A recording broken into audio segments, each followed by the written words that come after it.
Hurricane Irma may be in the past, but it is a hot topic in this year's legislative session, storm preparedness being the focus. Irma highlighted a number of issues when it comes to power, and lawmakers are now looking at ways to keep the lights on during grid outages. News Channel 5's Alex Hagan in Boynton Beach with how harnessing the sun's energy can do just that. Well, we're talking solar energy. This panel here behind me in Boynton Beach is a perfect example of how we can store energy and save it for when the power goes out during a disaster. Since we live in the Sunshine State, yeah, I think it's almost done. What's the time frame? Why not harness the sun's energy? We have 2 more of these. Rebecca Harvey with the city of Boynton Beach Taking more and more steps to help fund projects like this. says FPL is doing just that in her city, putting up solar panels for a sustainable future.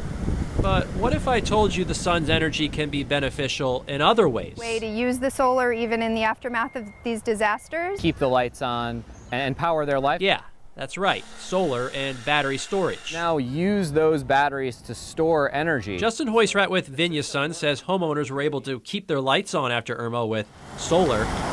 Now state lawmakers want to look into the same concept for emergency facilities during storms. Infrastructure, our critical operations center, our emergency operations center, our firefighters, our hospitals. House Bill 1133 creates a $10 million pilot program for solar storage to provide electricity for critical facilities during grid outages. Potential is really huge. Right now, the legislation has bipartisan support, although it's unclear where the money will come from.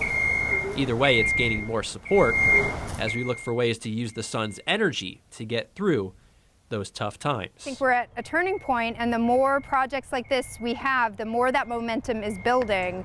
Now, an FPL spokesperson told me they have yet to review this legislation, but are generally supportive of any effort to better prepare for major storms. Now, this legislation, if it is passed, it would be implemented in the Florida Keys.